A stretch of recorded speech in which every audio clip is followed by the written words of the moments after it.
Hello, Earthbound fans. My name is Ben Sleva, and I will be your host for today's episode. And speaking of today's episode, know that this contains spoilers for the end of Earthbound and Mother 2. If you found this video before watching the other 20 plus in the series, then stop this, watch those others, and come back when you're all caught up. I don't want to ruin anything for you. All good? Last time, we left our main protagonist, Ness, after he had absorbed all the powers of the 8 sanctuary locations. With that power, he was given a massive stat boost, and he's now ready to fight and defeat the evil that has mysteriously been taking over his world. Waking up surrounded by his friends, they inform us that Ness was muttering about needing to go to Saturn Valley. Without having to leave the cave, we are transported to Saturn Valley and prepare ourselves for the endgame. It's there we find Dr. Andonuts, Apple Kid, Mr. Sandard, and the Miner, for some reason, gathered around a device of sorts. Dr. Andonuts tells us that the first device, the Phase Distorter, was stolen by a pig wearing human clothes, presumably he's talking about Porky. They have since built a second machine, which is now in front of us. As we get close to the machine and climb in, we quickly realize that the machine isn't working properly. Dr. Andonuts tells us that in order for the machine to work, we need to get a material that is not found on Earth. He says the material needed is something he found as a young boy, a material that came directly from a meteorite. Unless we know of any meteorite nearby, then the entire mission is doomed. Lucky for us, our narrative is coming full circle, because it just so happens that a meteor crashing is exactly what made us start our hero's journey.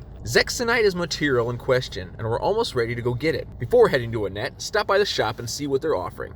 Now they have a flame, rain, and night pendants. They'll all come in handy. But if you get an earth pendant, which protects 50% of each elemental rather than 100% of each, then go that route. Also, now is a great time to unload any items you don't need. Sell what you can and escargo express the remaining items. Once you're happy with what you're carrying, teleport to Onnet and make the trip to the top of the mountain. You'll find some top tier baddies here, so look out. You'll find the Evil Eye, his Glarican Diamond Eyes, so take care of him as quickly as you can with your strongest PSI freeze. His Mechanical Octobot, this shifty foe can swipe an item if you're not careful. Show it that no crime goes unpunished. And Ghost of Starman, this neon pink glowing spirit holds Paula's strongest ribbon.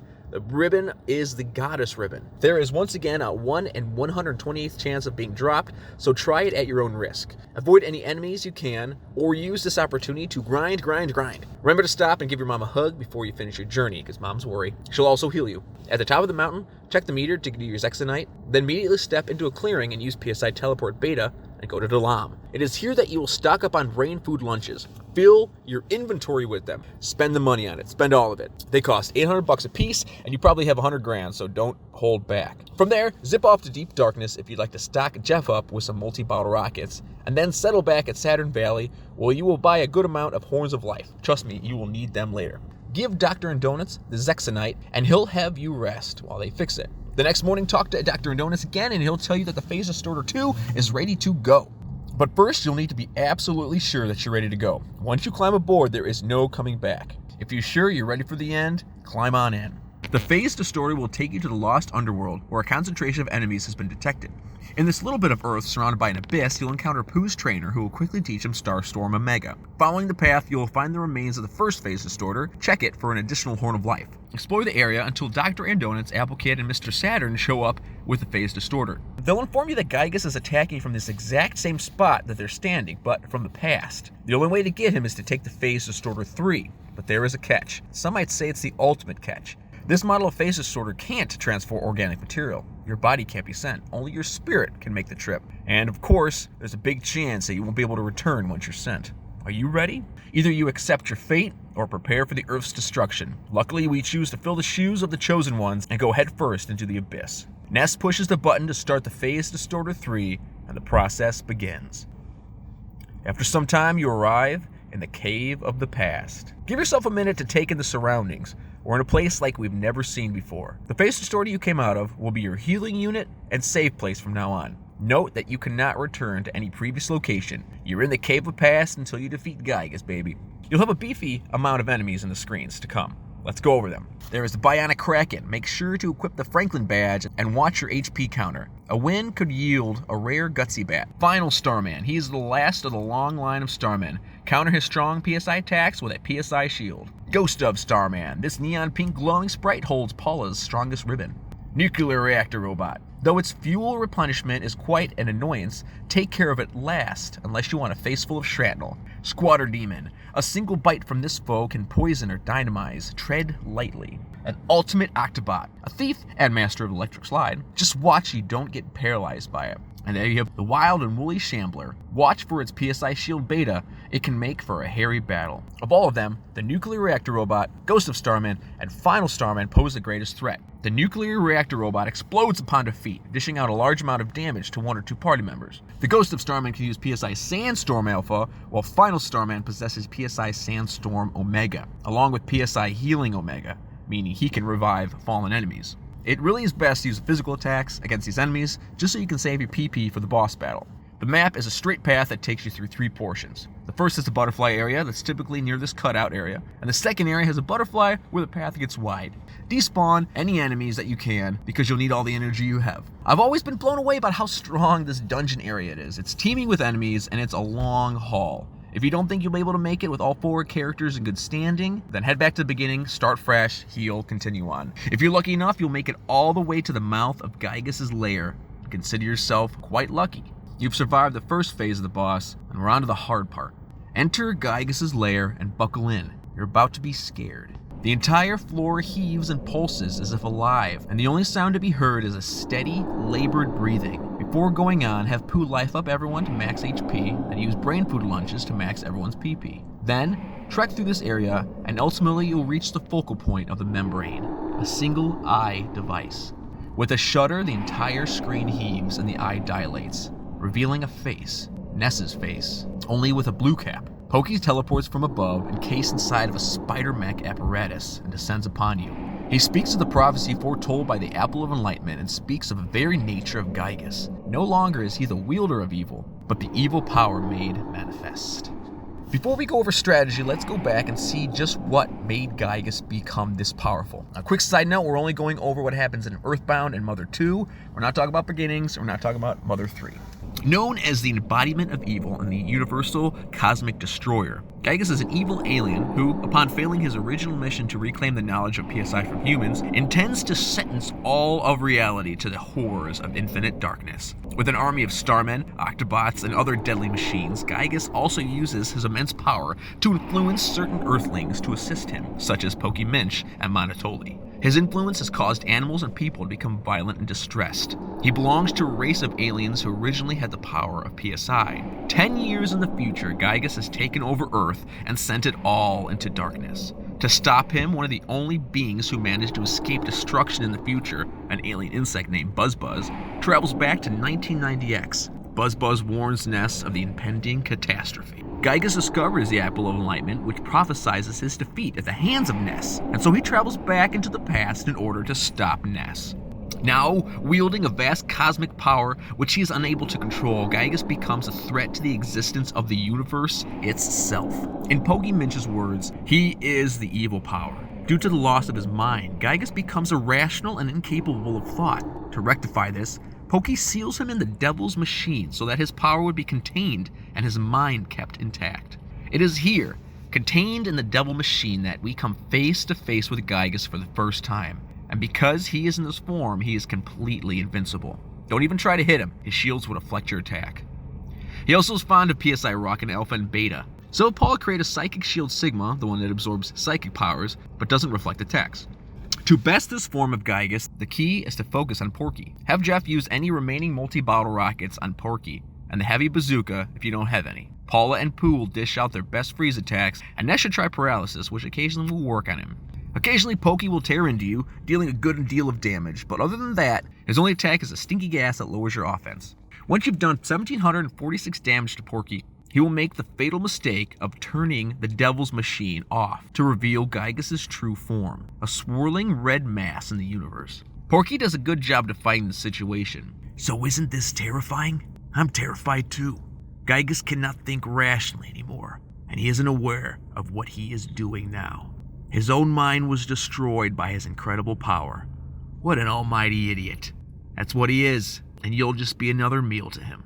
In this phase of the battle, his attacks are random and incomprehensible, and his speech is erratic and mindless. Multi-bottle rockets don't work on Giygas, so use the heavy bazooka. Have Ness use PSI Rock and Omega. It'll fail sometimes, but that's okay. He should also heal people as needed. Pooh should use Brain Shock, and then attack with Starstorm Omega. Paula should use Freeze Omega as well.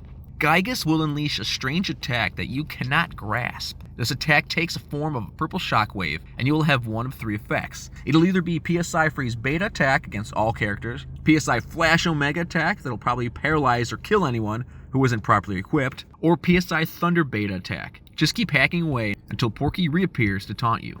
When Porky returns, he'll say, "You must really be at the end of your rope. In this bizarre dimension, you 4 are the only force fighting for justice. And there you stand, waiting to be burned up with all the rest of the garbage in this universe." That's so sad. I can't help but shed a tear. You know, my heart is beating incredibly fast. I must be experiencing absolute terror. Do you want to scream for help here in the dark? Why not call your mommy, Ness? Say, "Mommy, Daddy, I'm so frightened. I'm going to wet my pants." I know you have telepathy or something, so just try and call for help. You pathetic weak heroes of so-called justice. No one will help you now. Don't worry, your pitiful suffering will be over soon. A new form of Giygas is now on screen. A face is more recognizable, but still hard to make out. At this point, you can attack as much as you'd like. No matter how much damage you do, though, it won't matter. No physical or PSI attack will be able to do proper damage. The only thing now that will help the fate of the universe is Paula's prayers. Like Porky suggested, we must ask for help. The innocent damsel in distress and Ness's first friend has been holding a superpower in her arsenal this entire time. Have everyone else in the party defend or heal, but have Paula pray. First, you'll see your friends from Saturn Valley appear. They'll have an overwhelming feeling that they've never felt before, and they'll start praying. Keep continuing this process, defend and heal, and have Paula pray. Next, our good pals, the Runaway 5, will feel something stop them, and they'll begin to pray for Ness and his friends. Defend and heal, and Paula prays. Paula's father thinks that he hears his daughter's voice somewhere in the void of existence, and her whole family will pray for their safety. Defend and heal, as Paula prays. It's now Tony's turn to sense his friend. His anxiety makes him pray for the safety of Jeff and his friends. Defend and heal, Paula prays. Giygas continues to writhe in pain, or is he feeling good? Paula's prayers reach Dalam, and Pooh's family and friends come together to pray for the well-being of Pooh and his friends. Giygas is becoming more erratic, and his power is being drained, or amplified. There's only nonsense now. Suddenly, Paula's prayers fall upon Frank Fly, our first real opponent. He stops what he's doing and prays for the well-being of his old friend. Defend, heal, and let Paula pray. The song of the Soundstone echoes through the dark childhood home of Ness as his sister, mother, and pet dog gather. His mother feels uneasy, and she begins to pray for the safety of her son and his friends. Giygas is spiraling quickly. Feeling pain now, his attacks are blindly being launched at our heroes. Defend, heal, and pray. Giygas is too strong. The prayers are being blocked by the absolute darkness that slowly surrounds. Defend, heal, pray. Paula's prayers split the darkness and reach out to someone. A name that's hard to make out. The effects of the praying is now sending needles through Giygas. Tens of thousands of damages of HP is being done by the hopes and prayers of friends we've met along the way. Giygas is reaching the breaking point as his appearance is nothing but red static. The name is now revealed to be us, the player. We've broken the walls between dimensions, and it's our personal prayers that are encouraging the heroes to not give up. Suddenly, Porky appears again, terrified. He knows he's failed. Using his Spider-Mech phase destroyer machine, he runs away into the space between dimensions, disappearing from this world, and we are left completely alone with Evil Incarnate. But it's too late for Giygas. He was able to control minds, manipulate matter, become what no entity could become, but the power of hope is prevailing. As he collapses upon himself, he is no more. His apocalyptic future is erased. He breaks up and is reduced to nothingness. The heroes have won, and the war against Giygas is over. As we watch the lifeless shells of our heroes lie outside the cave, we know that this isn't the end. The souls, once captured in machines, now drift back to the bodies of our hero children. They weren't just another victim of evil. They'll be able to explore the world that they've saved. The post-game of Earthbound is one of the best there is. You can explore each and every part of the map. Some old allies have new lives, and we still have some old people to talk to. You'll receive letters from friends, and you can even take Paula home to meet your mom, this time without the other guys tagging along. Ultimately, you do need to take Paula home, like you promised so long ago, and you'll have the chance to have Ness explore anything he wants. Get out that old bike again and finally have the chance to enjoy it. Return the book of Overcoming Shyness to the library. Why not? They're done with it. Buy the Onat house if you haven't yet, it's so charming. In Forside, Monotoli is now an elevator man who's completely back to his old self. While in Forside, say hello to Aloysius Minch, who is drowning his sorrows in iced cappuccinos at Jackie's Cafe. If you make your way all the way back to Happy Happy Village, you'll see Mr. Carpainter hanging out with the cow. However you decide to spend the last bit of the game is up to you. There are countless more things than you can see, but when you're all done, talk to your mom and begin the big finish. All those fuzzy pickle moments will pay off as you see the photo montage flash on the screen below the credits.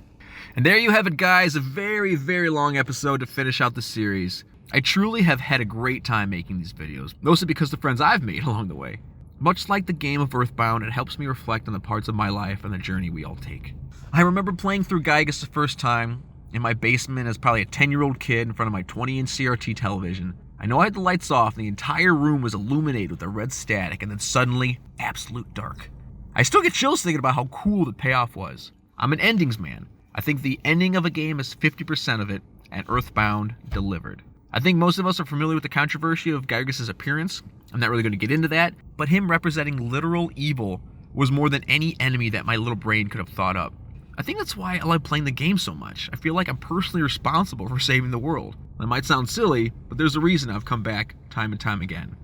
I'm not sure what's ahead for me as far as Earthbound videos. These have been quite a time commitment, and I like to take a break from writing weekly scripts. But I hope that you will continue to check out my other Earthbound videos that I've made. There's a slew.